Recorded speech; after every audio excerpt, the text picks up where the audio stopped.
America, bonjour, hi, Canada. Hugh Hewitt live inside the Beltway on this Monday morning. It's going to be a sort of a rough day for me. I came back from my 10-day tour of affiliate cities, Denver and Detroit, Pittsburgh, Columbus, and Cleveland, with a whomping case of laryngitis, which of course I caught in Pittsburgh. But I'm going to get through the day, at least today, hopefully the whole week. Political news is breaking so well for constitutionalists. Republicans everywhere are surging. Democrats have all but thrown in the towel. They're so desperate, they sent the president out yesterday to talk to Jonathan Capehart, the safest place in media for him. And I will get to that. But before I do, I want to tell you that the quick bottom line of my travels. In the course of it, I decided that I was not explaining the urgency and the opportunity of this election to you. A brief window exists in which we are assured of a constitutional majority on the Supreme Court. An opportunity to reestablish the constitutional order of limited government and liberty. Mitch McConnell provided the opportunity to save the Constitution when he and the Senate GOP held open the Scalia seat after Justice Scalia died. Donald Trump nominated, and McConnell-led GOP Senate used their opportunities to put 3 constitutionalists on the court. There is now an originalist majority for the first time in my 66 years. The mission of Alliance Defending Freedom is to use their extraordinary collective abilities to bring cases before all the courts, but especially the Supreme Court, cases that preserve our Constitution and especially our rights to free speech and the free exercise of religion, and thus our ability to broadcast our faith openly to everyone in the United States and the world, and to remember the importance of St. Augustine's admonition, seek not to understand that you may believe, but believe that you may understand. Right, so I'm doing a lot of today on the Alliance Defending Freedom. It was the last week in which they sponsor are asking you to help them, but I'm doing something I've never done in 23 years of radio. I've held all-day fundraisers on Veterans Day and Memorial Day since 2003, I think, for the Semper Fi Fund. Those are not sponsored. I've never done a 3-hour sponsored, and I'm not doing one today. ADF is not paying us to do this. I am a free agent here. It just hit me in the course of talking to thousands of people over the last 10 days. We don't understand what a massive victory was won. We understand that Dobbs was a massive victory. Return the constitutional order. Questions of reproduction and intimacy and privacy are back with state legislatures where they belong. Susceptible to federal legislation, but not to constitutional throwdowns, such as Roe v. Wade. We will get additional religious liberty decisions coming out of this court. We will get private property rights decisions getting out of this court. We will cabin the administrative state. But it's not forever and it's not guaranteed. Justice Jackson is going to be a reliably left-wing vote like Justice Sotomayor. Justice Kagan is sort of center-left, but she's more left than she is center. But we've got 6 originalists, 6 constitutionalists on there. And we need to follow St. Augustine's, not the Emperor Augustine, but St. Augustine's admonition that you take up and read, you be aware, you try and understand. Now, Pope Benedict XVI, Pope Emeritus, said once, I don't know if you know this, all roads of Latin Christianity run to Augustine. And from Augustine, they run to Hippo. And from Hippo and Augustine, where he was bishop, they run the rest of Christianity. Everything depends on the City of God and the confessions. And if you're doubting that because you're a Protestant, understand that Luther began his life as an Augustinian monk. So he departs from Augustine on a number, and by the way, some people say Augustine. I know that. Some people, I just say St. Augustine. I don't know. It's like my Montaigne or Archbishop Chaput, and I've got audio dyslexia, and I always have when it comes to names, but you know who I'm talking about. Benedict XVI held up Augustine, and Augustine held up the idea that you have to believe before you can understand. And you're not going to be able to believe unless people can talk to you about it. And you're not going to be able to hear what is true unless the free exercise clause and the free speech clause remain defended. And that's what Alliance Defending Freedom does. Every single day across the United States. They are the single most effective legal defense fund in America. Now, for a limited time, your first gift to Alliance Defending Freedom will be matched. You have to call 866-359-9644. 866-359-9644. $10 becomes $20, $100 becomes $200, $500 $1,000, $10,000 $20,000, $50,000 $100,000. You can give as much as you want. It's a big organization. I'm going to cover it for you today. Or you can go to hughhewitt.com and click on the banner at the top. Please listen to the arguments I make to you today about why this is important, the guests I have, and become a first-time giver or a repeat giver to Alliance Defending Freedom. Now, before I go to that, I do want you to know that Democrats know what's up. The court's on the ballot again. So is this horrible inflation. So is later today we will get news items by John Ellis, alerted me to a piece by Jeb Bush.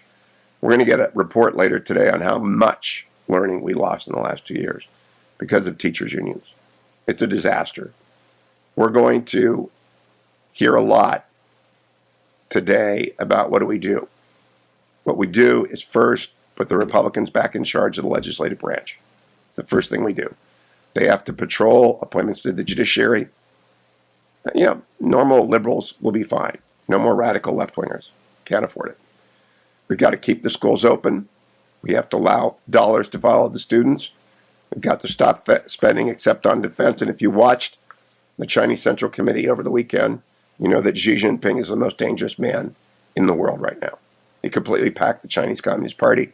He's going to go to war with Taiwan. That means we might be in a war. Joe Biden is not up to it. Boy, is Joe Biden not up to this. We need to have a Republican Senate just to make him spend the money on defense, to give him some resolution, to urge him to defend Taiwan. Joe Biden on MSNBC yesterday, cut number one. So let's say Trump doesn't run again. Convince Aunt Gloria that she should stick with you. Well, I think Aunt Gloria should take a look. I think it's a legitimate thing to be concerned about anyone's age, including mine. I think that's totally legitimate. But I think the best way to make the judgment is to watch me. You know, am I slowing up? Am I don't have the same pace as her? And that old joke, everybody talks about the new 70s, 50s, and all that stuff. It could be, I'm a great respecter of fate. I could get a disease tomorrow. I could, drop dead tomorrow.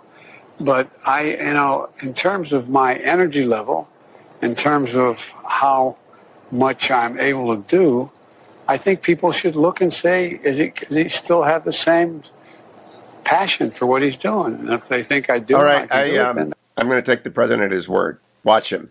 He's not up to this job. He could drop dead tomorrow.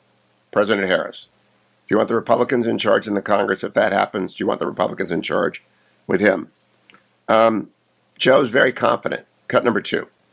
I'm going to say something I probably should consider not saying. Oh, say it. Is that I have more substantive experience on the issues facing the country, both in foreign policy and domestic policy, than any president ever. Robert Gates.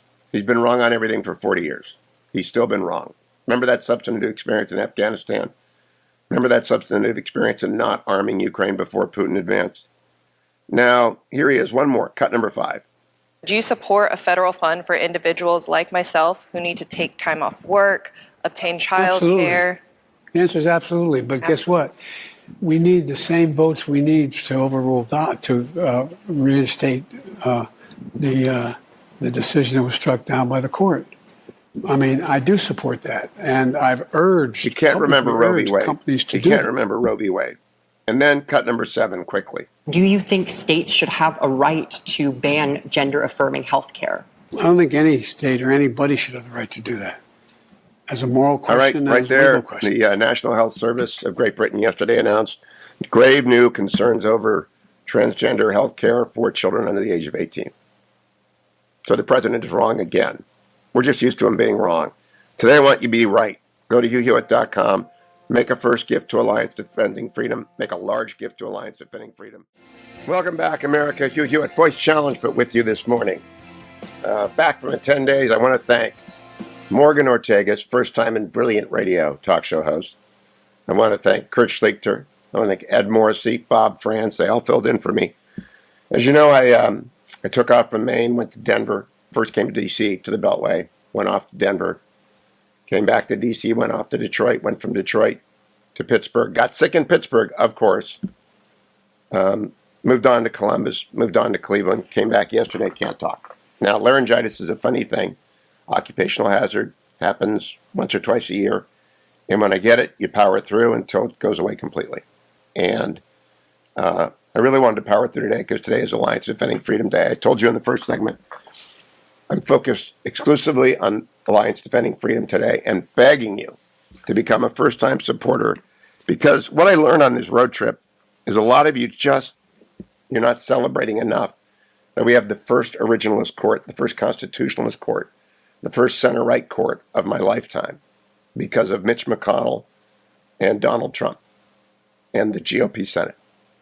And they are restoring individual liberty across the United States, limited government. A circuit court yesterday put on hold President Biden's unconstitutional attempt to forgive $400 billion minimum in student loan.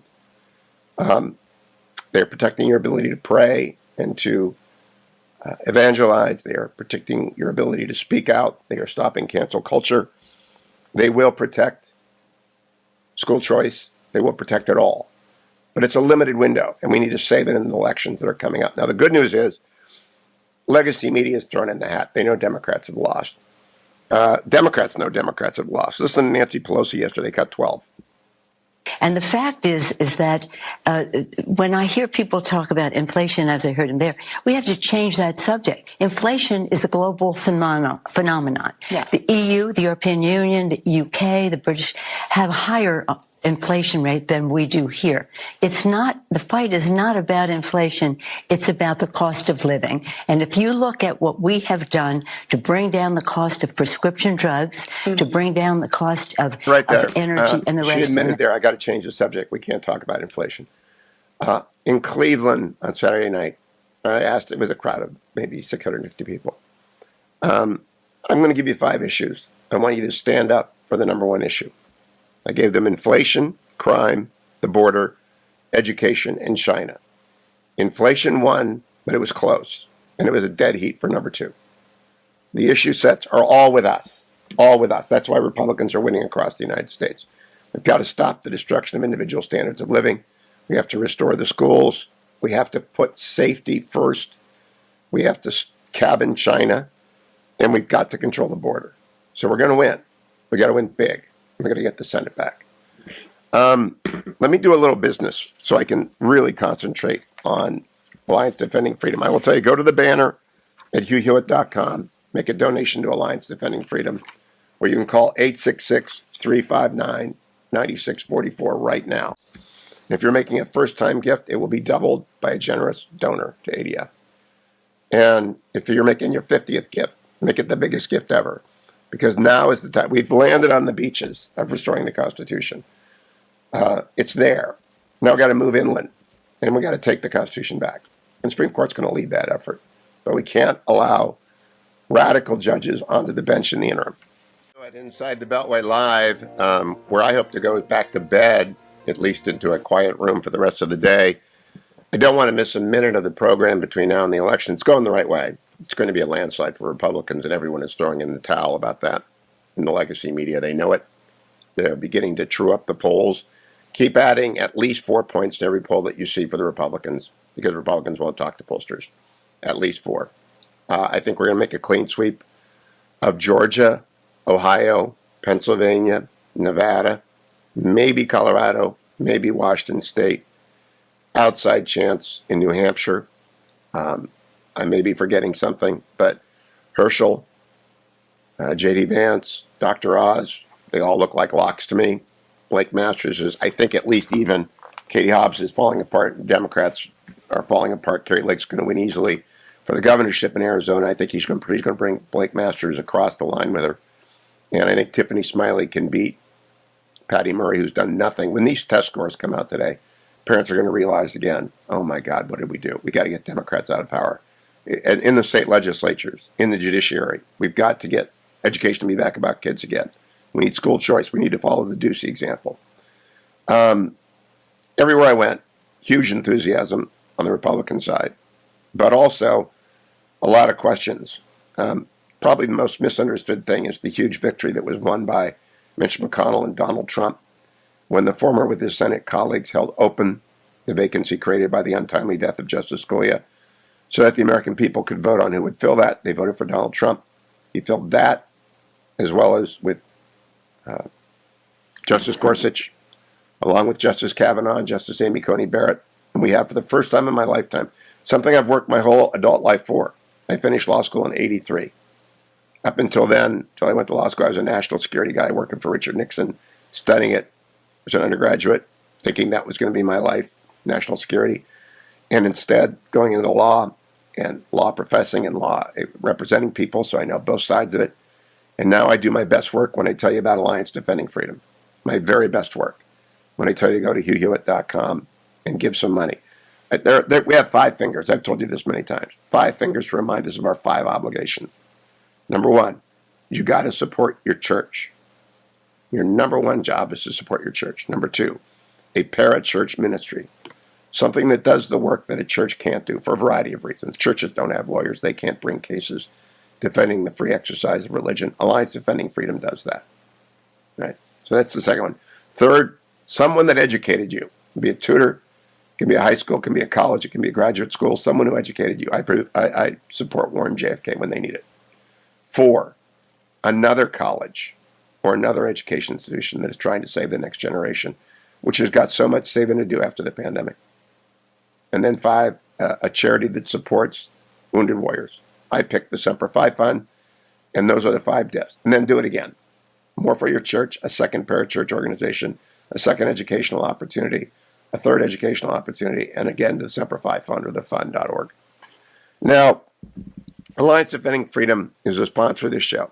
And in the course of the last few weeks, I've been telling you about it. And I pay Salem a little money for the mentions.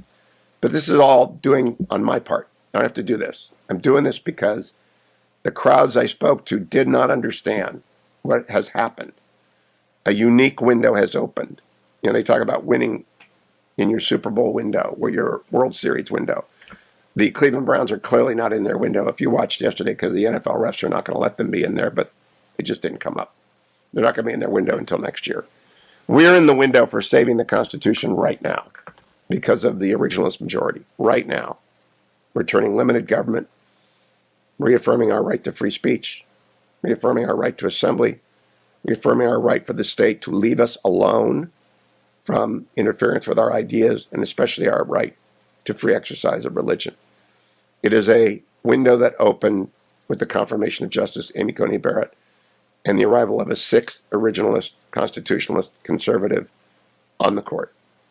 They will undo the bad decisions with regards to free speech and religious liberty, just like they have undone the decision on abortion, which always should never have been torn away from the states. We would not be in the terribly polarized situation. They've got to stop the abuse of children.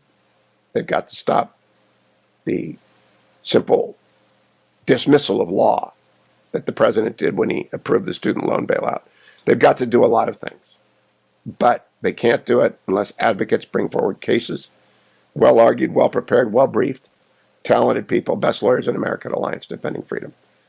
Now, during this month, a donor stepped up and said, I'll match every first-time gift.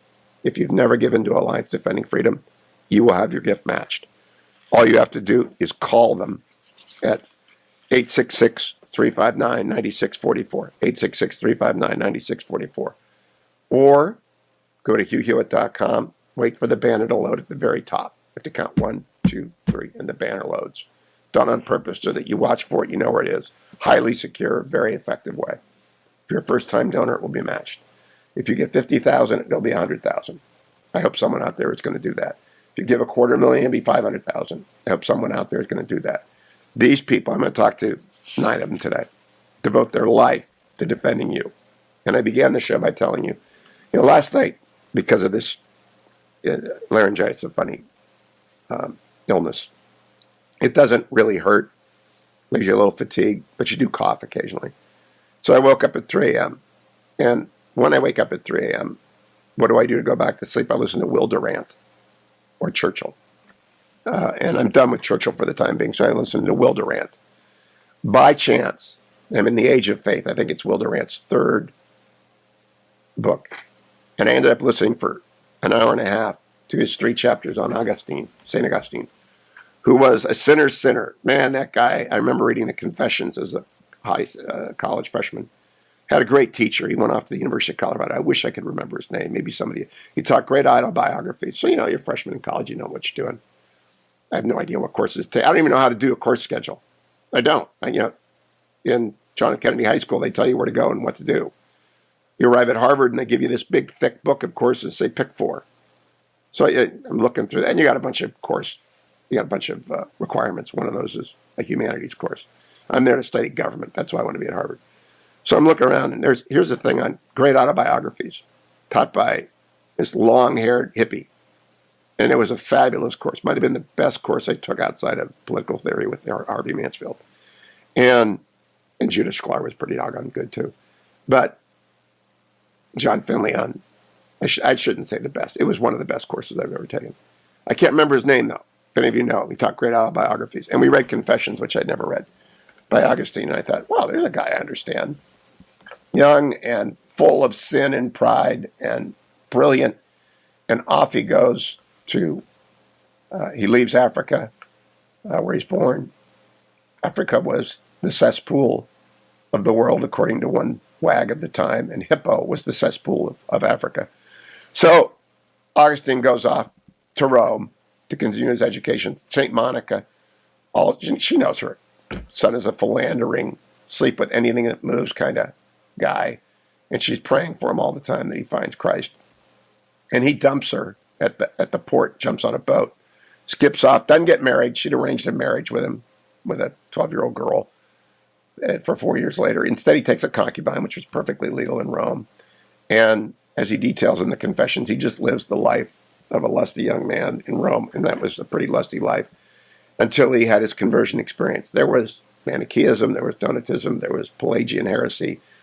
In a career that is epic, St. Augustine just completely defends the idea of being saved by grace and predestination. But he also understands free will much better than Luther ever did. Luther was an Augustinian monk, by the way, before he became Luther. And what Benedict XVI said, all roads of Latin Christianity run to Hippo, and from Hippo run all roads to modern Christianity, is true. But you don't get to know that. I don't get to say that in China on the air. I don't get to say that in Russia on the air. I don't get to say that in Iran on the air or in Israel on the air. But I get a First Amendment protecting my right to say that, and a free exercise amendment that says I can say it as often as I want, and I can proselytize to you and tell you the way, the truth, the life is Christ, and you should read the Bible and take up and read. Augustine's famous conversion seed. So Alliance Defending Freedom is out there pressing the Supreme Court and lower federal courts to again revitalize our preeminent place as individuals in a free society with limited government. Individuals who can speak their mind and can believe and pray as they wish to do.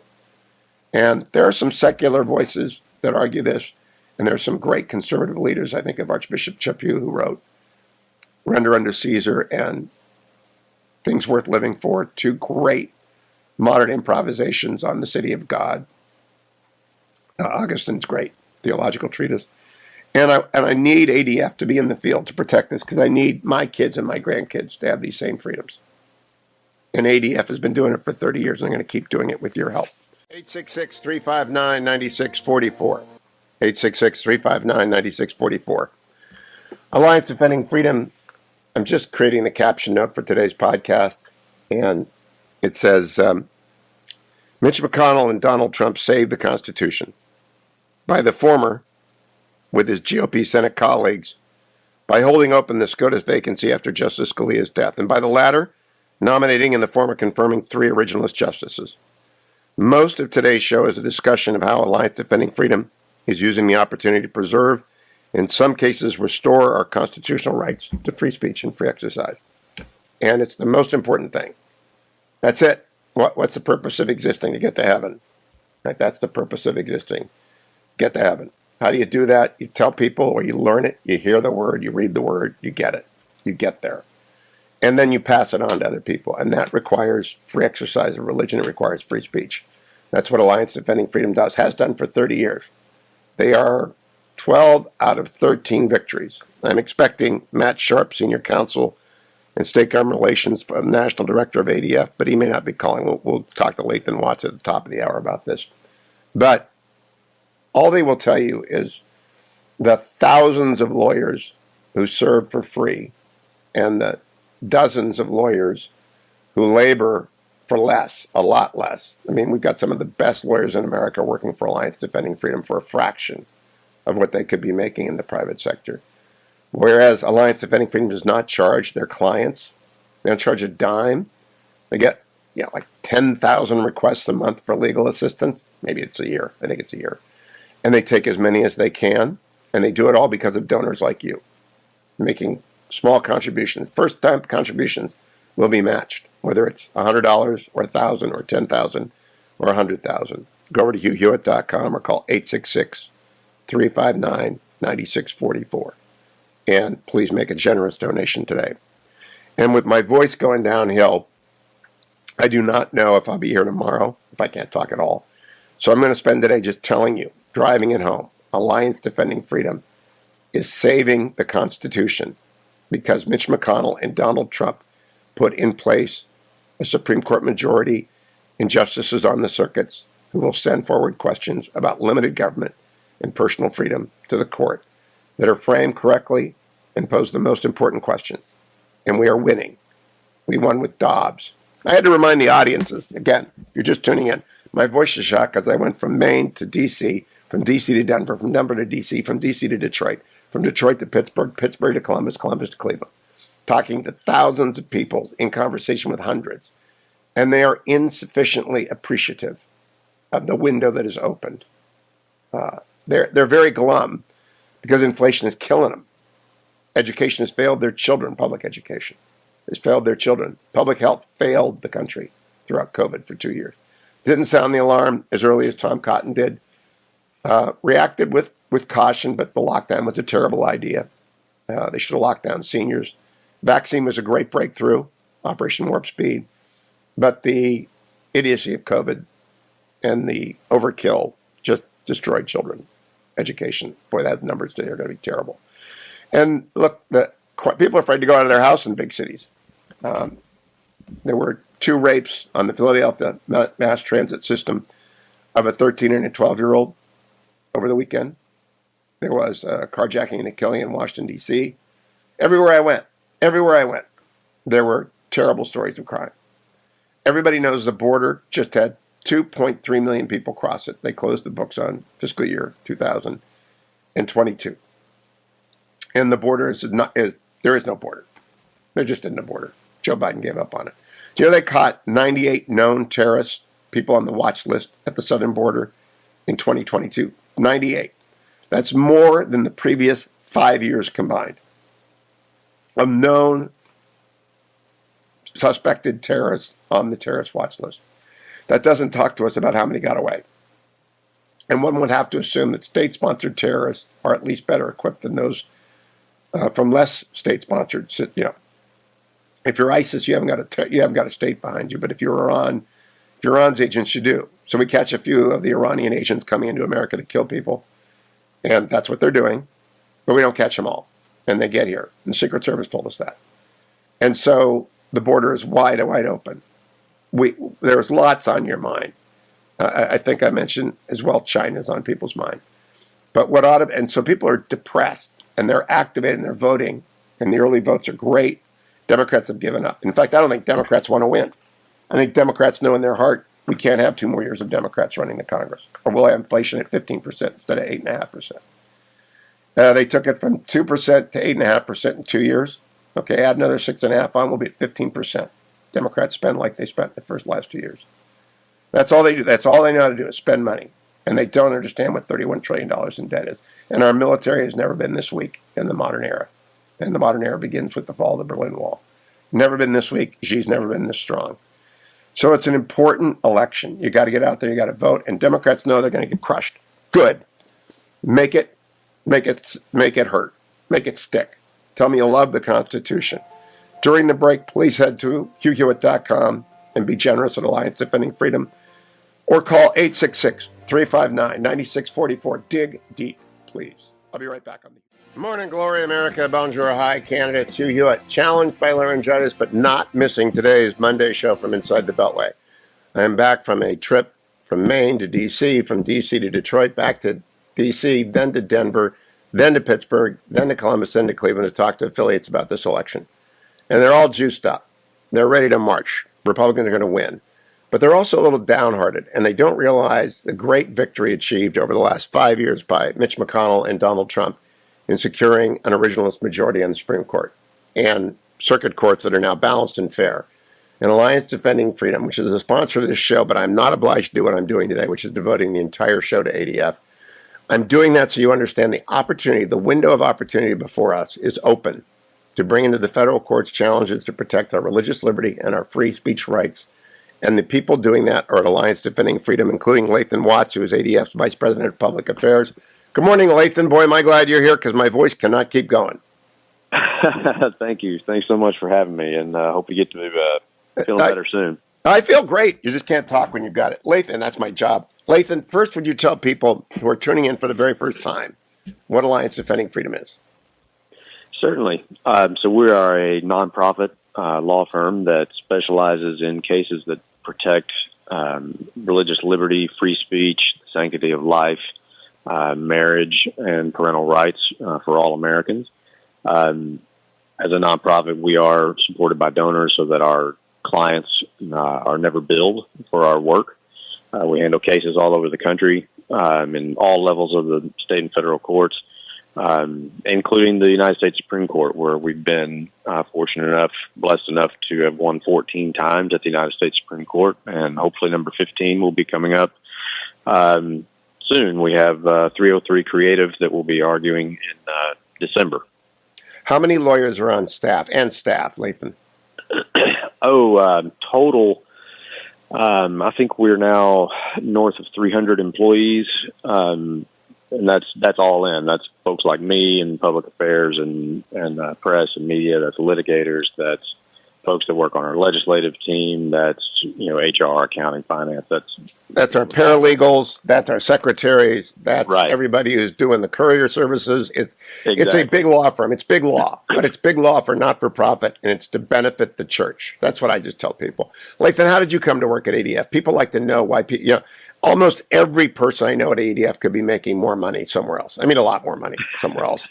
I think of Matt Bowman, who's probably one of the smartest lawyers I've ever met, and Matt worked at ADF, then he went to HHS, now he's back at ADF. I think of David. Right. I just think of everyone could be making a fortune. They're Supreme Court litigators, and they give it up. Why?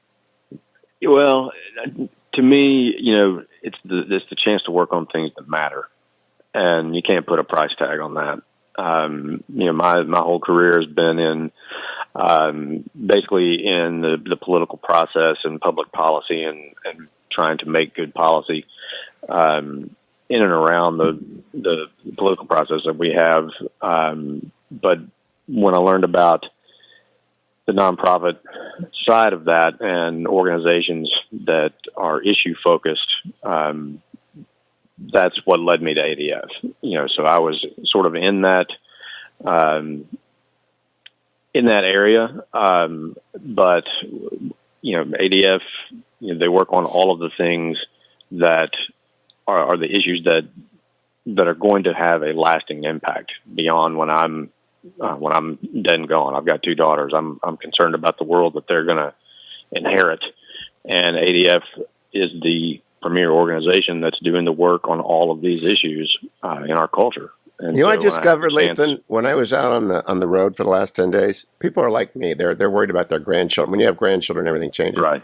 I have no idea what the curriculum is going to be. I had one 6th grade teacher tell me that the transgendered fad is sweeping junior highs. And yesterday, the National Health Service of Great Britain issued very strict new guidelines on puberty blockers. Very strict, because it's just been abused by ideologues and it's hurting children. I gather that's now coming to California? Right. So, yes, California, SB 107, Governor Newsom signed, is really, I mean, it's a monstrosity of a bill. Under our Constitution, the Federalist system, the states are supposed to be laboratories of innovation, which this bill would make Governor Newsom America's Dr. Frankenstein. I mean, it would give California courts the power to make custody decisions. So on that affect a minor who had come to California from another state in order to get puberty blockers, transsex hormones, surgery, those sorts of things, and would give those California courts the jurisdiction to decide custody and basically let that minor be taken into custody, into like the California foster system, so that that person coming from another state could get these so-called treatments. And we're talking about minors here. I mean, this is California, making policy that's going to affect every other state in the nation. It is a direct and serious burden on parental rights, and it's got to be litigated. I don't know if you heard President Biden yesterday did a presidential forum in which a trans woman presented this question to him, cut number 7. Do you think states should have a right to ban gender-affirming health care? I don't think any state or anybody should have the right to do that, as a moral question and as a legal question. I just think it's wrong. Now, Lathan, that hides the real question of who decides for children. All right, that's what California is trying to usurp, correct? Yeah, that's exactly right. They are basically saying that California can raise your kids better than you can, and therefore they should have the authority to do that. And typically, especially in the case of minors, and you're talking about who has legal custody of a child to make these sorts of decisions, courts defer to the custody decision of the courts of the state where that person lives. So it's an assault on the full faith and credit clause in the Constitution.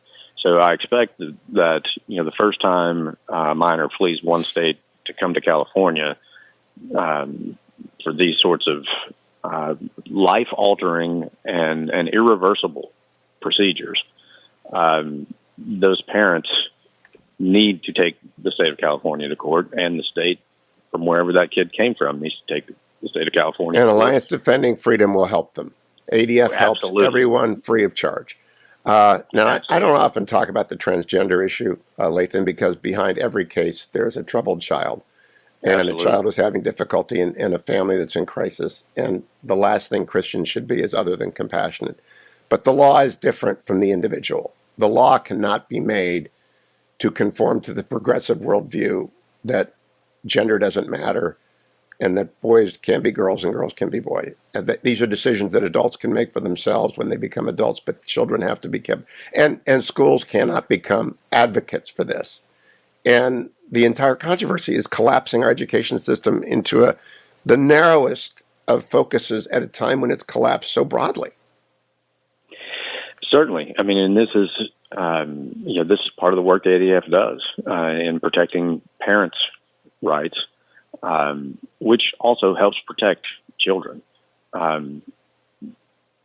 So much of this stuff, as you mentioned, that's being put into curriculum in schools, it's being put into curriculum at younger and younger ages, where kids are not ready for this sort of discussion at all. Yeah, this is not up for debate. Anyone who follows it knows this is inappropriate and it's highly unconstitutional. It's infringement on religious beliefs. But Lathan, do individual donors matter? I keep telling people to call 866-359-9644, 866-359-9644 to go to my website, hughhewitt.com. But they got to wonder, does $100 matter? And the answer is absolutely. Yes, every donation matters. We cannot do what we do on the scale that we do it, fighting things like this all over the country without the very, very generous support of your listeners and others around the country. This is what makes it possible for us to take on the cases, to do the litigation, to do all of the work that leads up to the litigation and all of it without ever billing the client, because the clients, no one wakes up wanting to be a client of Alliance Defending Freedom. I mean, they couldn't, but at some point they have decided this is more important than me. This case is bigger than me. And they understand that when we win for them, we're winning for people all over the country. Everyone's free speech right, whether they are believers or not. If they're believers, they're free exercise right. Lathan, thank you. Welcome back, America. I'm Hugh Hewitt. Voice challenged, completely on the edge of losing it, but I'm not going to, because I'm devoting today's show to Alliance Defending Freedom. And came to this conclusion while I was out on the road for the last 10 days with the Battleground Tour, which continues. Other people are on it, thank goodness. I got sick in Pittsburgh, of course. And by sick, I mean laryngitis is an inflation of the vocal cords. You don't feel bad at all. You just can't talk. And it's not COVID. It's not pneumonia. It's not bronchitis. It's just good old-fashioned laryngitis. And you got to shut up and sit down, but I can't, so I won't. And I'm here today to tell you about a few things. One of those is Border Battle. Boy, is it doing well. 6-part series by Charlie Kirk it's over at salemnow.com. And thousands of you are watching it. It drops an episode a week on what's going on at the border. The border is one of the 5 issues driving this election. Inflation is number 1. Crime is number 2. The border is number 3. Education is number 4, but it's really on everyone's mind. So it's kind of like number 1 along with inflation, and then China. But that's what this election is about. That's why Republicans are sweeping. Border Battle just drives that home. Go to salemnow.com. Give it a watch. Let me also tell you, I talked to a lot of small business people, and I got 2 books here I was given in Cleveland. One by Steve Fazell, Voting Christian Values, Reclaiming Our Moral Heritage. Mark Burrell wrote Rediscovering the American Covenant. People give me books when I go on the road, and I try and at least review them a little bit. And people feel that they're just so concerned about the last 2 years, about the infirmity of President Biden. It's just very deeply concerning. So they're going to vote. They're going to vote in large numbers. But people who are really concerned are small business operators. I was talking to one wonderful lady. I got to find her thing. She said, "How many races have you won?" And I said, "I've run a lot." So why don't you send me your shirts and I'll make you T-shirt quilts. www.tshirtquilts.com. Because every runner in the world, or I'm a trundler, not a runner anymore. I trundled my way through a 10K in Maine this summer at a wonderful blistering 12.5 minutes per mile. Yesterday, my grandson, who is 8, or 2 days ago, ran a 5K at sub-8s. How do you think that makes me feel? Sub-8s. This kiddo's going to beat me in my marathon. I've got the personal best for the family in marathons at 3:12:30, and he's going to beat me. So I got to get him to go into a different sport somehow. He's a great athlete, but made me feel so doggone slow. But this is a small business person with whom I was talking. Tshirtblankets.com, tshirtquilts.com.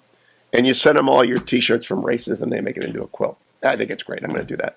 But you know what? Very expensive to ship right now. Very expensive to stay in business. JobCreatorsNetwork.com is a sponsor of this show. Everybody like tshirtquilts.com, tshirtsquilts.com, or their other website is tshirtblankets.com. Every small business like that should go off and join Job Creators Network. All right, just go and join it. The Chamber of Commerce in the United States has utterly failed small businesses. They elected this Democratic Congress, which spent the $7 trillion that we didn't need to spend, and kicked off inflation. When I heard Nancy Pelosi say this to Margaret Brennan on Sunday, I came out of my chair. Cut number 12. And the fact is that when I hear people talk about inflation, as I heard him there, we have to change that subject. Inflation is a global phenomenon. Yes. The EU, the European Union, the UK, the British have a higher inflation rate than we do here. All right, let me stop here. The fight COVID is was not bad about for the inflation rate. The supply chain disruption was bad for the inflation rate. Fewer goods being chased by the same amount of money would lead inflation. Donald Trump left office was inflation below 2%. And we'd been 2 years into the COVID, or a year and a half. Well, you know what happened? You know what happened? Is that the Democrats came in and spent $5 trillion we did not need, and now the president's trying to spend another $400 billion on student loan forgiveness. And that just adds more money to chasing fewer goods. So we kicked it off, all right? We led the world there. Now, because we have the best productive capacity, we're the least injured by it, but we've injured the entire world. Nancy Pelosi was just saying, sorry, I injured the entire world. What a failed speakership. What a disaster she has been for the United States. Job Creators Network is trying to fill the gap left by the collapse of the Chamber of Commerce. Please go and join today. JobCreatorsNetwork.com. I hope I'm getting the website correctly. Am I, Adam? I don't see it. Yeah, JobCreatorsNetwork.com. JobCreatorsNetwork.com. Go and make sure that they stay in the game. When I come back, one of my favorite lawyers, John Bursch, joins me to talk about EF. Stay tuned. I'm Hugh Hewitt, just back from a 10-day trip in advance of the election, which included a stop at my Detroit affiliate, WDDK, The Patriot, and a wonderful gathering in Detroit with Mike Gallagher and our local guy, and we just had a great time. But that was the beginning of my alarm about Proposition 3, and it's so serendipitous that I'm talking to Alliance Defending Freedom's one of my favorite lawyers, John Bursch, Senior Counsel and Vice President of Appellate Advocacy, because I hadn't heard about Proposition 3 until I went to Detroit. Jonathan, good morning. How are you? Good morning. I'm great, Hugh. How are you? Well, I'm sort of got laryngitis in the 10th degree, but I wasn't going to miss this show because I need you to tell people, first of all, who you are, why you work for Alliance Defending Freedom, why they should support Alliance Defending Freedom, and then what Proposition 3 is and why they've got to vote no in Michigan. You bet. If you can't speak this morning, I'll just carry the water for you. There, I gave you your outline. You're great. I know you're a great appellate advocate. First of all, who are you? Why do you work for ADF? What does ADF do, and why should they vote against Proposition 3? Yes, I am the Vice President for Appellate Advocacy at Alliance Defending Freedom, the largest organization in the world defending religious liberty, free speech, the right to life, and parental rights. You've probably seen our work in numerous places, everywhere from Jack Phillips, the cake artist in the U.S. Supreme Court, to the female athletes who are struggling against male competitors who identify as female and winning in all their races. And we're defending everyday people. And we do it solely through the contributions of generous folks so that our clients do not pay a dime on any of the cases where we represent them. I'm specifically in charge of the Supreme Court litigation and the other appeals, and it is a great honor to have such a wonderful client base. And in the case of Proposal 3, this is in Michigan. Jonathan, a question for a moment. You skipped, Mr. It's like the justice interrupting you at oral argument. I asked you about why do you do this? Because, Jonathan, if you went to work with Paul Clement or one of the other great Supreme Court litigators, you'd be making 7 figures a year, which I know you're not making at ADF. Why do you do it? Yeah, I've argued 12 U.S. Supreme Court cases and about 36 state Supreme Court cases across the country. So I've been doing this a while and have a lot of experience. But I do it specifically for these clients because I feel like this is God's docket. God has definitely called me and the other team members at Alliance Defending Freedom to stand up and try to build his kingdom here on earth. And our mission statement is to keep the doors open for the spread of the gospel. So everything that we do is to make sure that others have the opportunity to be able to spread the good news without the government interfering and squelching their speech and stopping them from living out their faith in the public square. Yeah, John, it took us 2,000 years to get. It took us 2,000 years to get to have the ability to speak the truth internationally at a moment, just as the Supreme Court started to close down the opportunity to do that. You're keeping the door open to do that. So I thank you for that. Does Mrs. Bursch ever turn to you and say, we could have a nice house in on Lakeshore Drive in Michigan, or we could buy most of Grand Rapids for the big law firm partner in Washington, D.C. Why don't you just say you've done your part and go into private practice? She has never once said that. She loves ADF clients the same way that I do. She prays for them. She will often help me find them. She'll be reading the news and she'll see about somebody who's being persecuted by the state or local or federal governments and not able to live out their faith, and helps me and others at ADF connect to them. So she's been a wonderful partner in this. Everyone can contribute at 866-359-9644, 866-359-9644, or go to HughHewitt.com, make a contribution. If you're a first-time contributor, it will be matched. So if you make a $50,000 contribution, another 50 comes in, please be generous. Jonathan, Proposition 3. What is it? Why should people vote no in Michigan? This is absolutely evil. This is a ballot initiative to amend Michigan's Constitution to add a right to abortion to it. But if you stop there, you would totally miss the worst aspects of this. It's being pitched as merely a reinstatement of Roe versus Wade in Michigan, but it goes much farther. It starts by giving this right to, quote, every individual without age limitation, which means that minors have the ability to obtain abortions without parental consent or even notice. It defines this fundamental right to include sterilization.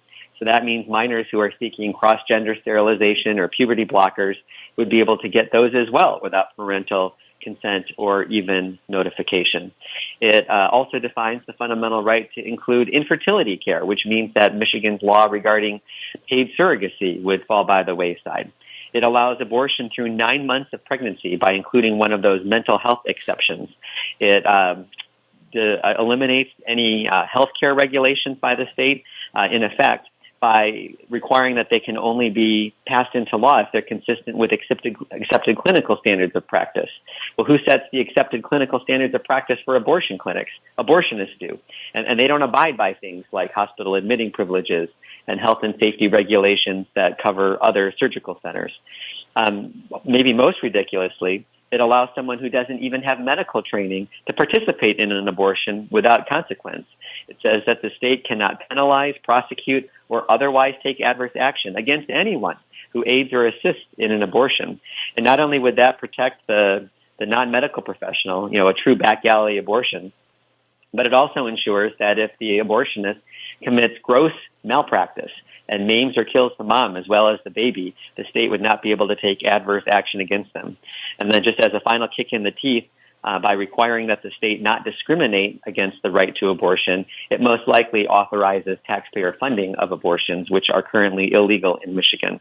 Jonathan, this is so radical. Wow. This is so radical that I don't know how it got this far.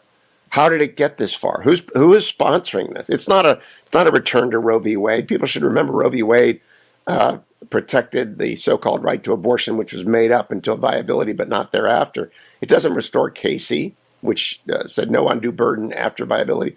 But it's so radical. Where did it come from? Well, right from the places you would expect, Planned Parenthood and the ACLU, who are the most strident, aggressive organizations in the world seeking to ensure that we continue to take the lives of our innocent unborn children. And it started as a ballot initiative all the way back in the spring and wasn't getting much traction at all until the U.S. Supreme Court leaked Justice Alito's opinion in the Dobbs case. And at that point, the abortion mill really ginned up the money and the ground support to push this through. And they ended up obtaining more than 700,000 signatures, which is the most signatures that any Michigan ballot initiative has ever received. But, it's pure evil. And as we've been communicating with folks on the ground here in Michigan about all the very extreme ways that this goes much farther than Roe and Casey ever dreamed about, the polls have really started to shift, and it looks like it's a dead heat now after the ballot proposal was originally running ahead about 2-1 in the first polling that was taken after the matter was set for the ballot. Well, I hope all my Detroit, the Patriot listeners and my listeners in Port Huron and in Grand Rapids and across the state all know they've got to vote no on 3. Jonathan, can I go back to ADF? What other cases have you argued on their behalf? I want people to understand the breadth and depth of ADF's bench.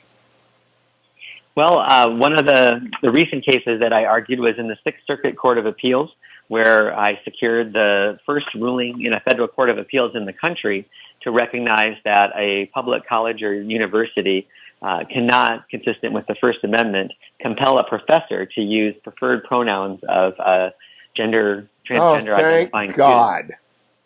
Really? Yes, there was a professor who was punished for that, and we have similar cases pending in other states and other federal courts where the government insists that they can compel you to speak lies about the human person, about human sexuality. But we got a wonderful ruling from the Sixth Circuit. It was a unanimous decision that said it was it was Judge Tapar, one of our favorite judges on the Sixth Circuit. You betcha. Future Supreme Court Justice right there. I'm with Tapar. Absolutely. And he wrote that it was both a free speech and a free exercise violation for the school to compel a professor to speak contrary to his religious conscience with respect to gender ideology. Jonathan, next time you get one of those, call me as an expert, because adding that to the classroom duties of a con law professor would make it practically impossible, as it will empower every one of my 70 to 100 students to veto every speech that I make when I call on them, if they change their mind, right? Absolutely. Yeah, the policy that was in place at this university allowed the students to change their mind as to what they wanted to be called as often as they chose. Most people know I can't pronounce names to begin with. You add in pronouns, and I'm a pretty good teacher, I'll tell you that, but you add in pronoun disassociation, and I'll just be completely confused in front of a class. So, Jonathan, who calls you up? I think you get 10,000 requests for legal help every year at ADF. We do. Just a few years ago, as recently as 5 years ago, we were getting about 3,000 calls a year, and now we're getting in excess of 10,000 calls a year. And it's not the big fancy politicians or rock stars or anything like that. It's just ordinary Americans who are being persecuted by their employer, by their school board, parents having their kids being taught critical race theory or gender ideology in kindergarten, things like that. Folks who are being punished for trying to operate their businesses in accord with their Christian ethic, just ordinary people. And often they do not want to be the center of attention. They had no intention of filing a lawsuit, but God put them in a position where he called them to not only speak out about this, but to be a representative for others who are in their similar situation. And what we find is that the clients that we represent, not only do they obtain great legal victories in 80% of the cases, but they also end up having a stronger faith at the end of that process than the beginning of it, because God called them to stand in the breach. And there's something that God rewards for that. And I like to tell everyone about the Blackstone Fellows, which I've lectured at for, 15 years, 12 years, a lot of years. That is the most important work you do, because it's every one of those students in front of me when I give that hour-long talk is a 40 or 50-year career. And if they get it right at the beginning, they stay. It's just such a... Alan and Paula Sears, when they started this, did not know what they had begun. I don't believe they had any idea what they had begun, but it is great. Yeah, well, very famously, the whole concept for the Blackstone Fellows began on the back of a napkin. We still have that napkin. It's framed. And it is a great thing, because it is building our country's future leaders. It's taking the best and brightest law school students from around the country, making sure that they understand why we believe what we believe about marriage and about human sexuality and about the importance of free speech and free exercise, and then training them up so that they can go into government work, into judicial clerkships, into corporate America, and bring those same values into whatever job they happen to be working in. And Blackstone Fellows have ascended to great heights. And the classes continue to get bigger, and it's building God's legal army here on earth. And I want to stress again, this isn't about politics. This is about the ability to find out the truth. Augustine said, "Seek not to understand that you may believe, but believe that you may understand." People don't get the opportunity to believe unless the free exercise clause is alive and at work. And Jonathan, you're doing that. Just on behalf of everyone who's listening, thank you. I know what you could be making, and you're not. And so you are storing up riches in heaven, my friend. Well, thank you, Hugh. I appreciate that. You have a great, great day. Please help Jonathan help people. Go to 866-359-9644. Make a donation. It will be matched if you're a first-time contributor. If you're rich, give him a lot of money. All right, you don't have to do it. Jonathan is giving away money every day. Match his contribution. Be a sacrificial. Go to HughHewitt.com. Let the banner load. Americans, Hugh Hewitt with laryngitis, but here to tell you about Alliance Defending Freedom all day long. Kellie Fiedorek is lead counsel, or one of the lead counsels, on a big Supreme Court case that will be heard, argued by Kristen Waggoner, I'm sure being briefed by Kellie. Good morning, Kellie. Good morning, Hugh. I'm sorry, not feeling well. Oh, I'm feeling great. I just sound terrible.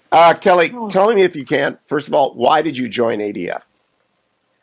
Well, I have always admired ADF. I actually did ADF's Blackstone Legal Fellowship Program, which I know you're familiar with, and just absolutely fell in love with the organization and how they just are so committed to defending freedom, defending life, defending those fundamental values that ensure all of us are free to live and to work consistent with our faith. So, Kellie, where'd you do your law? I went to Ave Maria. Oh, very good. So you came out ready to go. What is 303 Creative about, and how do you feel about our chances? Well, at the heart of Theory Creative is really the principle that free speech is for everyone, and no one should be forced to say something they don't believe.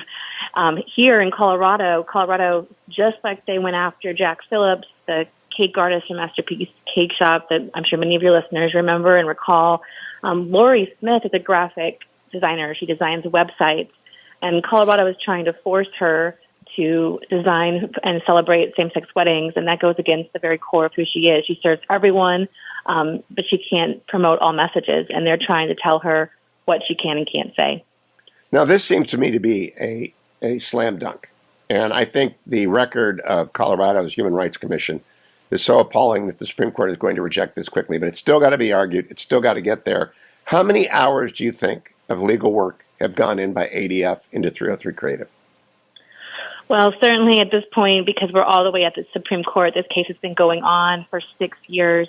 At this point, we're into, hundreds and thousands of hours. And, it's important. We never charge Lori or any of our clients anything. And that's why it's so important that folks can rally around Lori and help support ADF in the work that we do. Because, make no mistake, if this can happen to people like Lori, people like Jack Phillips, it could happen to any of us, to our children and our grandchildren.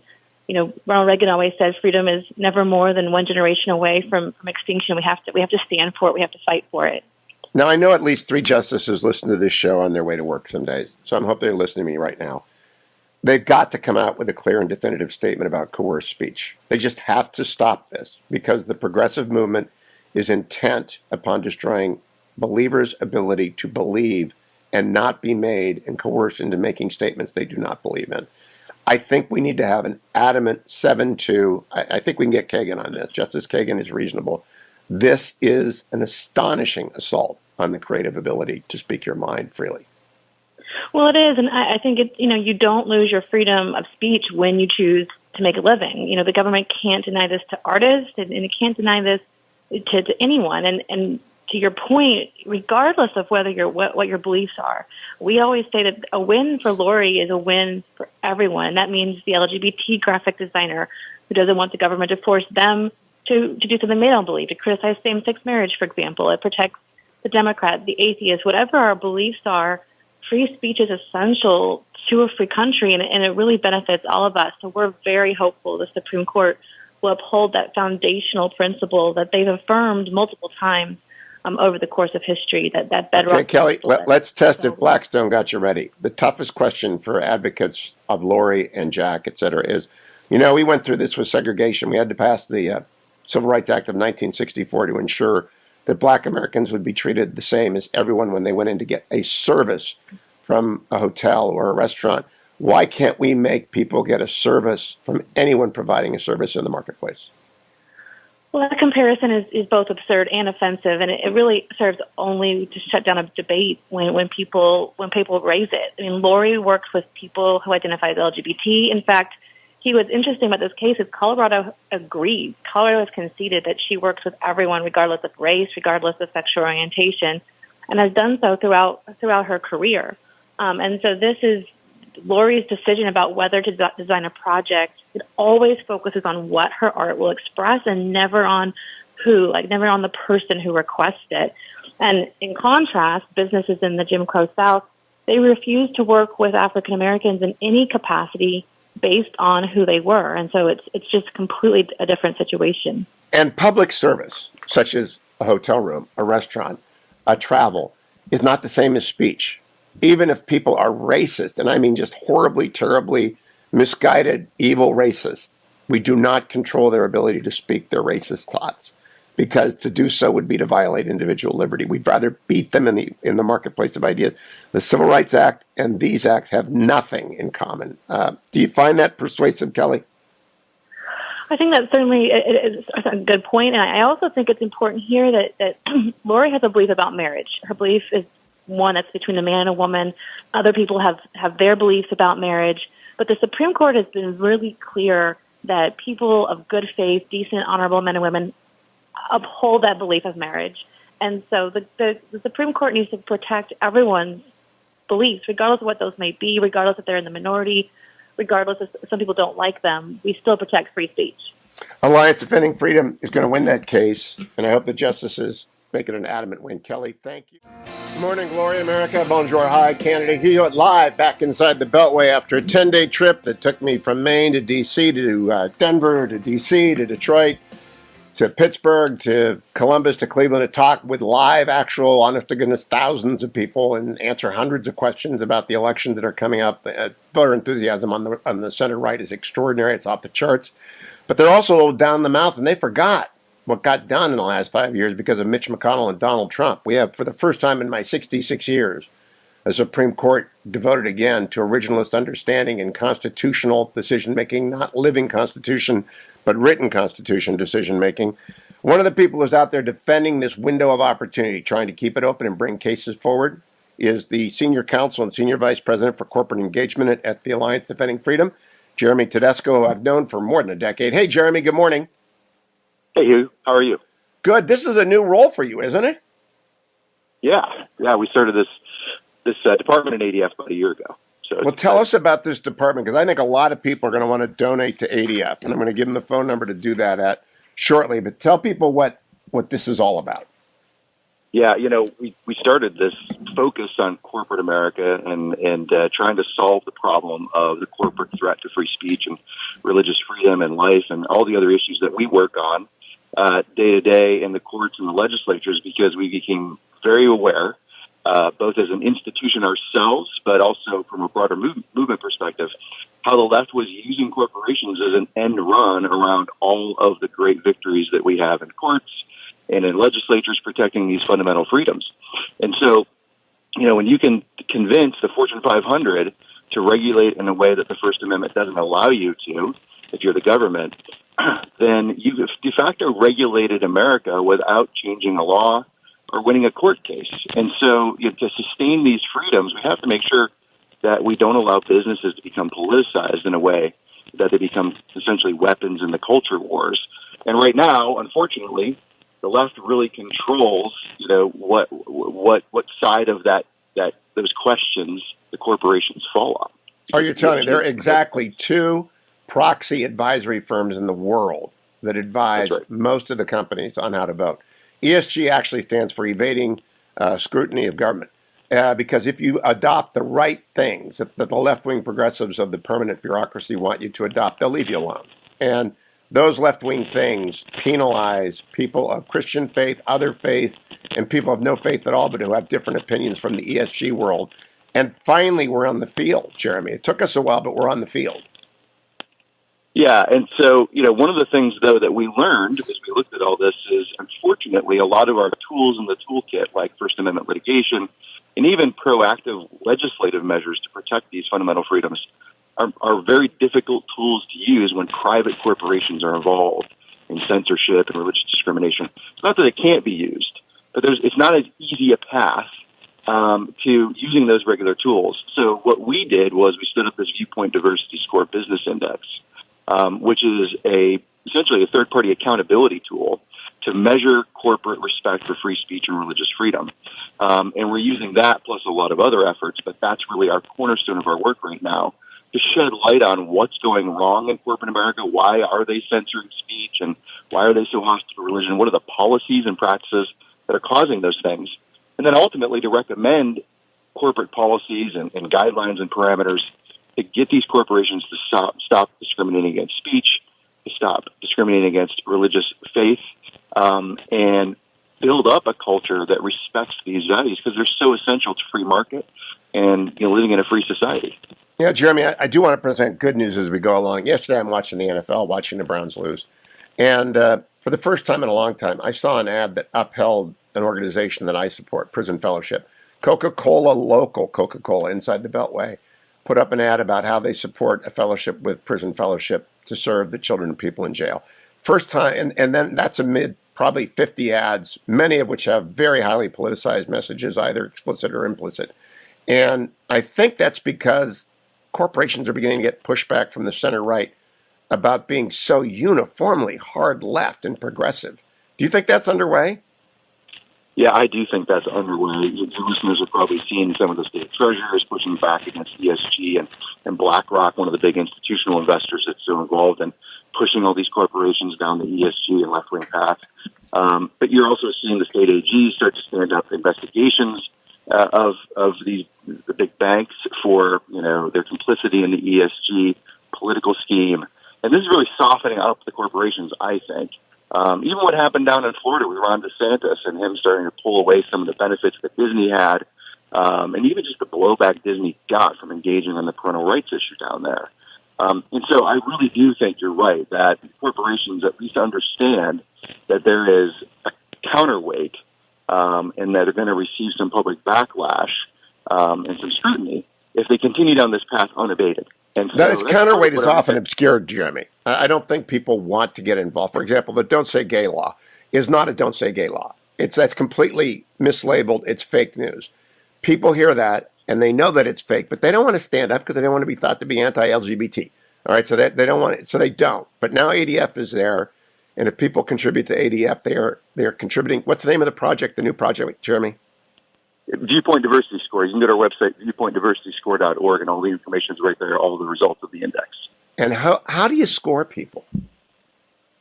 Yeah, well, we actually, we're in development for quite a while on this. We have a 42-question scoring matrix that we put the corporations through. We collect data in two ways. We send the corporations we want to study a survey to ask them to be transparent around some of the issues that we're studying.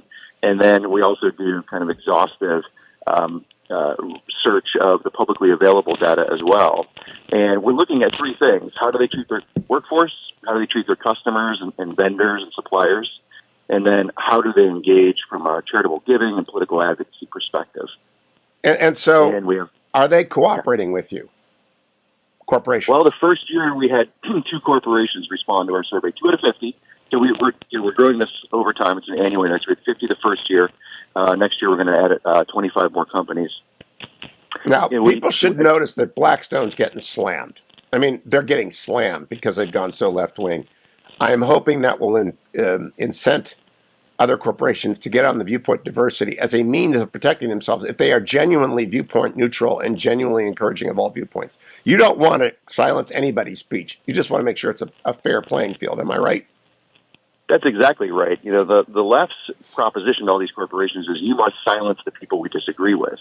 Our proposition is don't politicize your businesses. Don't treat anybody poorly because of their religious or political beliefs. Give everybody access to your services. That's in the best interest of your corporation. So, Jeremy, is there any legal avenue? I had a conversation. One of my favorite attorney generals is Dave Yost. Great man in Ohio. He'll win re-election easily. And we talked about the complexity of this because it's not government action. It's not state action when speech is silenced by corporations, unless maybe Section 230 converts it into that. Do you believe it does, by the way? I don't. I don't. I think 230 is an open question. Now, the Supreme Court just took a 230 case, so I think we're going to have some clarity around what 230 allows and doesn't allow the corporations to have, that free pass on when it comes to their censorship. But right now, that's kind of an open question. And then there's the net choice cases that are going up to the Supreme Court too, out of Florida and Texas, where the states are trying to stop these corporations. I just went way deep in the weeds with Jeremy. Of course, he hit it out of the park. But you don't need to know what we were just talking about to understand that corporations have to be fair. You can call 866-359-9644 to contribute or go to hughhewitt.com and hit the banner at the top. And Alliance Defending Freedom represents 10,000 people request their help each year. And Jeremy, I don't know how your requests come in. Do you just follow the news, or do people call you up and say, from inside of a corporation, I'm getting slammed for being a Christian with a Bible on my desk?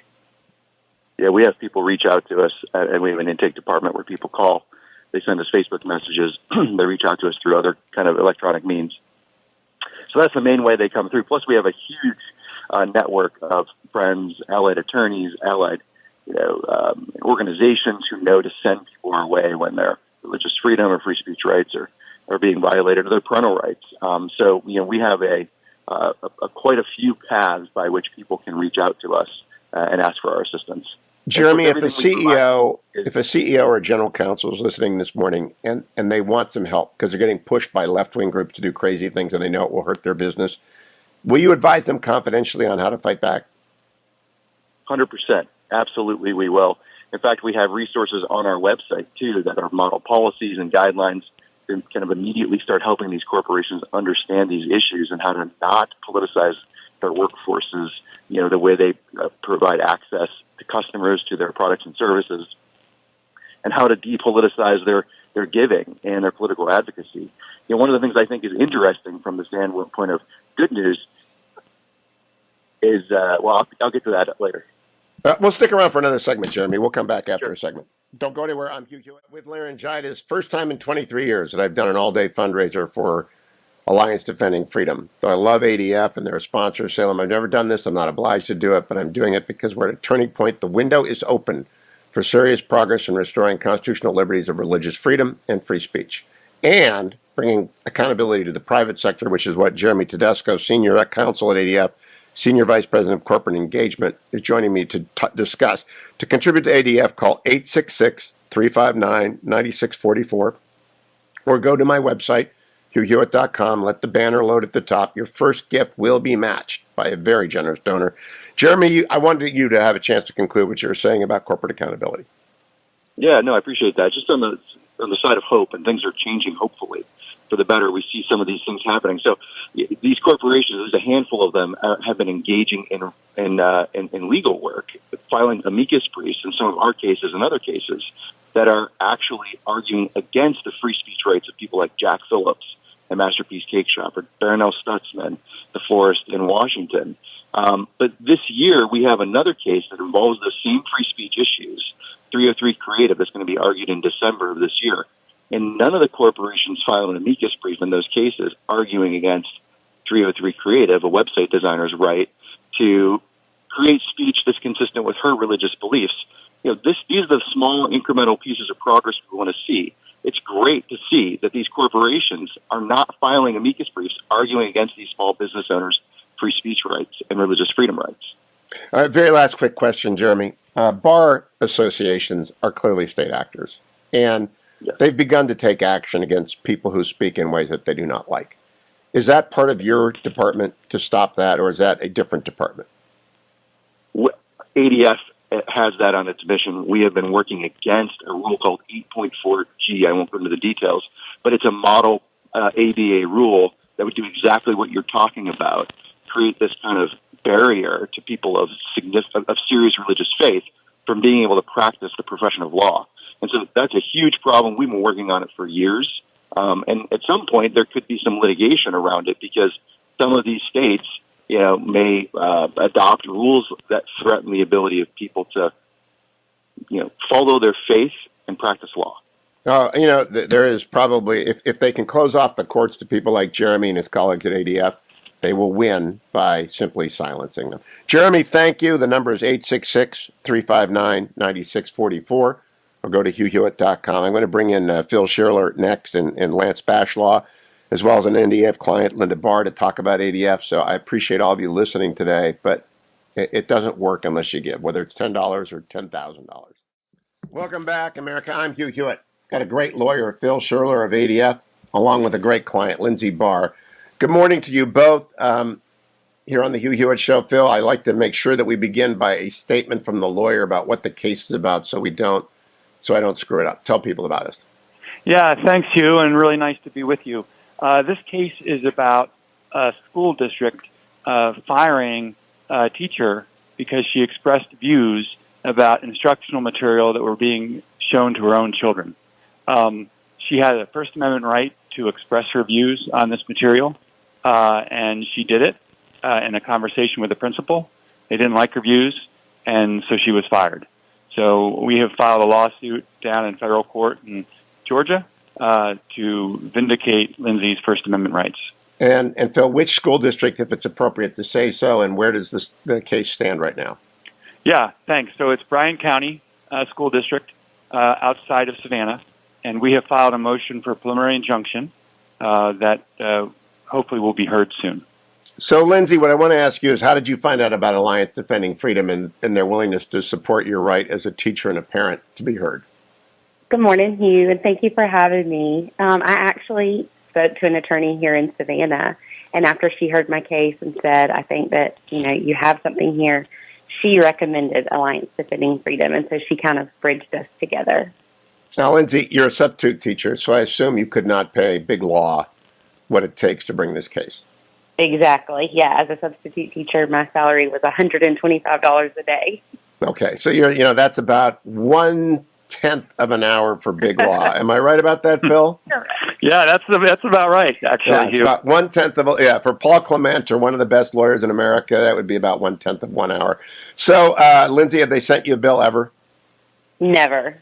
Okay, so you're standing up for every substitute teacher, every parent, especially, and every child out there, and ADF is doing it for you. I don't want you to be explicit because it's a family show. People are going to school. They got kids in the car. But without being explicit, how horrific were the materials you found with regards to your religious beliefs? Well, I won't say that they were horrific in nature, but just contradictory. It's just not what we teach our children. It's just not a traditional view of marriage. And I just expressed concern that my own children were going to, be a part of conversations that I wasn't privy to, and asked that they be excused. Phil, is that a reasonable position under the law? Absolutely. Lindsay had every right to go to the principal and her children's teachers to ask that they be excused. In fact, Georgia just passed a statute, Hugh, this summer in 2022 to protect parents' rights to review the material being used in school and to object to material that is being shown to their children. So that was just passed, signed by Governor Kemp. Lindsay took advantage of that and kind of followed those rights, and she was fired. Now, Phil, I don't want to compromise Lindsay's position, so I'm going to ask you this question. Were her conversations with the principal reasonable? Did she create any kind of nuisance for other teachers? Did she disrupt learning? Did she do anything that might otherwise lead to being fired? Yeah, that's a good question, and there's zero disruption. Lindsay's conversations with the principal were very reasonable. She expressed her view. She didn't demand that the book be taken out of the school. She asked for her children to be excused. And, the next day she was basically locked out of the platform she needs to access substitute assignments. Can she characterize for me, Phil, the political views of her principal without prejudice to the case? I don't know whether, we know the views of the principal with respect to what she said. And I think that's about all we can say at this point, Hugh. Okay, what did she tell you, Lindsay? She just said that this was a public school and that, she heard what I was saying. She would excuse my children, but that I needed to keep in mind my children were enrolled in a public school. I just don't understand. Phil, what does that mean? Well, I think it means that the school didn't want somebody expressing concern or dissent about what their program was. So Lindsay expressed her concern, and they said, "Thank you, Lindsay. Your children will be excused, but you're fired." And she was expressing her concern from a position of expertise. She's a substitute teacher, and she has children. No. I'm sorry. Did you just interrupt? As a mother. I added that at the end. It's principal to teacher and principal to parent. You're right. It's more important for the parent. Lindsay, did you expect this kind of reaction at all? And by the way, thank you for your courage in stepping up. A lot of people would just go find another district to teach in. Thank you, Hugh. No, I did not expect this kind of retaliation. I actually have taught in the county as a teacher for years, and so I just thought because of our relationship and our history, and they knew who I was, that it was kind of a safe environment to speak freely and voice my concern as a concerned mom. Phil, I'm astonished when I see things like this because it's so obviously unconstitutional. It's so obviously discriminatory. It's so obviously indifference to parents' rights. Do you think they'll change their mind before you get your injunction and just stop this nonsense? Yeah, I don't think they're going to change their position on this, and it does boggle the mind because they really acted like bullies. You just kind of taking advantage of the fact that Lindsay was a substitute. She had been a full-time teacher for 10 years, but she didn't really have, in the same school district. So she had a long history of being an excellent teacher in the classroom. Oh, my goodness. I didn't know that. What a key fact. Yeah. What grades did you teach, Lindsay? I finished my career with Bryan County Schools teaching kindergarten. So you're familiar with what children's education level is and what they should be exposed to and what should be discussed at what age? Absolutely. And would you say that half of my audience would be surprised by the material you found, or a third or a tenth? or all of it? Well, I think that they would probably all not be really surprised because we watch the news, but I think that they probably all would agree that it's not appropriate for 6-year-olds. I think that we could save that for a later date. Okay. You know, what's interesting to me, Phil, is I say things on Twitter, and I don't reproduce them because I can't authenticate whether or not they're actually in books and materials being presented to children. You have no concerns about proof in this matter, do you? No concerns at all. And we have a pretty good record in the court right now that pretty well lays out what happened. There's not much of a dispute about that. Is this being litigated in state court or in federal court? It's in federal court. And district judge? Judge Moore. Who's he or she appointed by? You know, I believe Judge Moore was appointed a while ago by George W. Bush, but I need to double-check that with you. All right, and then I should know this. Is it the 11th Circuit? What's Georgia? Yes, it's the 11th Circuit. How's the 11th Circuit looking right now? Good. They have great cases, very recent cases. The First Amendment is strong, not just in the Supreme Court, but in the 11th Circuit. And they've made it clear that, you know, citizens, people can't be punished for expressing their opinions on matters of public concern. And that's exactly what Lindsay did. Now, there will be an argument that as a teacher, she has a different set of rights and some responsibilities than just a parent. How do you respond to that, Phil? Yeah, none of what she said related to her teaching responsibilities. I mean, the book that she was concerned about was being read as part of the library program, not by her. She did not interrupt her responsibilities to take action on this, and she had no involvement, really, in the curriculum that she was expressing concern about. Her concern came from the fact that she had 2 children who were going to be part of the reading program, and she asked that they be excused, and she had concerns about this material. Lindsay, outside of the school retaliating against you, have you had activists retaliate against you, ideologues? Well, I have had just a few nasty things in our. We live in a really small community, and so it's been kind of public and just ugly. You know, some people are just really unkind. You know, it just takes so much spine and courage to step up and do this. I just want to thank you for doing so. And I want to ask my audience to support you and everyone like you, whether it's Jack and Masterpiece Cake Shop or Lori and 303 Creative or Baron Allen or Florist Shop. When people speak up and ADF defends them, they sometimes get targeted. And we talk about the law here. We don't talk about the clients. And it just takes such courage. And thank you, Lindsay. Phil, how many requests a year do you get to help? I'm sorry, what was that, Hugh? How many requests a year do you or does ADF get to help people? You know, it's really how many requests a day. I mean, we get called daily by people all over the country who are facing problems in schools, and schools are just bullying people, saying they don't want to hear views, they don't want dissenting opinions. You have to follow the school's viewpoint, and that's it. And that's unconstitutional. The school can't force orthodoxy on the citizens. I pray that it never happens. It's what China is right now. It's just China, and it's coming. Lindsay, thank you. Phil, thank you. Please help us save our Constitution. 866-359-9644. Help them save our children's education, our grandchildren's education. 866-359-9644. Welcome back, America. I'm Hugh Hewitt with laryngitis, but 95% of my way through a show devoted extraordinarily to one subject, getting you to support Alliance Defending Freedom, because it matters. They're not paying me to do this. I'm doing this because it matters. The door is open, the window's open wide to reset American constitutional law back to a law of liberty, one that allows you to speak freely and exercise your religious liberty freely and your free exercise. You need to call 866-359-9644 or go to hughhewitt.com, make a generous contribution. First-time contributions matched. Please be generous. Lance Boslaw joins me now, ADF Senior Vice President of Development. Good morning, Lance. Good morning, Hugh. Thank you so much for having me. But more than that, thank you for dedicating your whole show. This has been awesome. Well, let me go to this. My voice is almost gone, so I'm just going to give you the floor for 5 minutes. Tell people about ADF and why they should contribute at hughhewitt.com.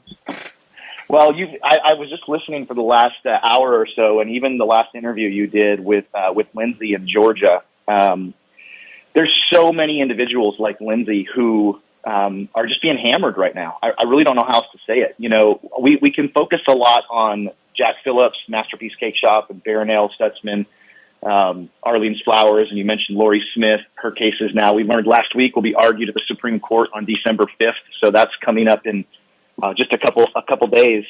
But we are in the middle of 188 cases right now that are active litigation, and that's a part of 1,436 open legal matters. Wow. And those numbers every year just continue to keep going up. You asked Phil at the end of the last segment, how many legal requests, and he talked about it. It really is a daily thing. Last year alone, we had 10,255 legal requests. And if you just simple math says that's 28 a day.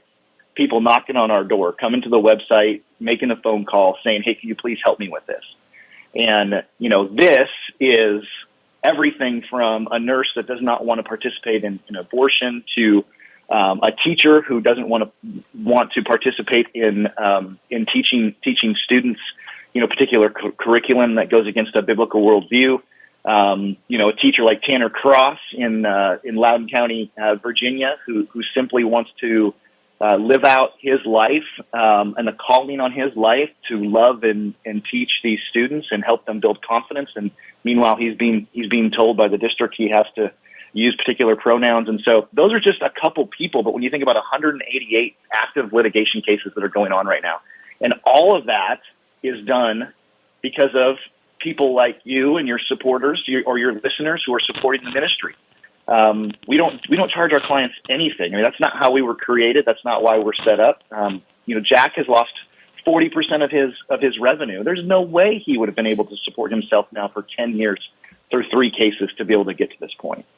Lance, let me ask you something as well. I have a particular heart for the Blackstone Fellows. I think Alan and Paula Sears persuaded me that this vision was magnificent, and boy, they implemented it. Someone wants the scholarship of Blackstone Fellow. What's it cost for a Blackstone Fellow to go through the program?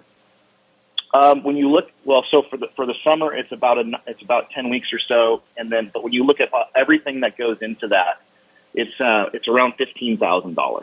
So when you talk about all of the staff, the recruiting, and then just the investment in those individuals post the program, yeah. I want every lawyer in a big firm to go to their management committee and say, okay, I know you're doing all this politically correct stuff because you think you got to do it, but let's give a scholarship to Blackstone. Just for balance. How do you do with corporate support, Lance?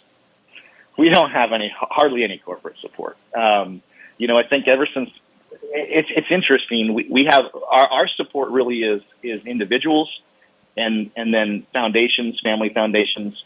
Last year we had 108,836. I'd get real precise for you. 108. That's my job. 108,836 individuals that gave to the ministry. So. When your listeners are thinking about giving, they're joining 100,000 plus individuals that are giving. Corporate support, we don't see a lot of corporate support. There's not a lot of people that want to attach their names to us because of the stigma that comes with being called a hate group by the Southern Poverty Law Center. Yeah, being a Christian group. But you can double that number today if everyone listening, because we got a lot more people. They'll just stop $10, $100. Well, I love that thought because, when you think about all the organizations that, we're up against and the size of their budgets, it's easy to look at that and compare and go, oh my goodness, this is such a huge mountain. But they don't have God on their side, right? And so, but when you look at 100,000 people, yes, we could double that. We could triple that. I mean, there's so many folks that just don't know the work we're doing. They know our clients. They're like, oh, who is Alliance Defending Freedom? Oh, you're the group behind the cake baker. Oh, okay. How does all of that work? So you're shedding light on that today, and I'm so grateful. 866-359-9644. 866-359-9644. Or you can support Lance and his colleagues by going to hughhewitt.com and hitting Alliance Defending Freedom. $10 becomes $20, $100 becomes $200 if it's your first gift.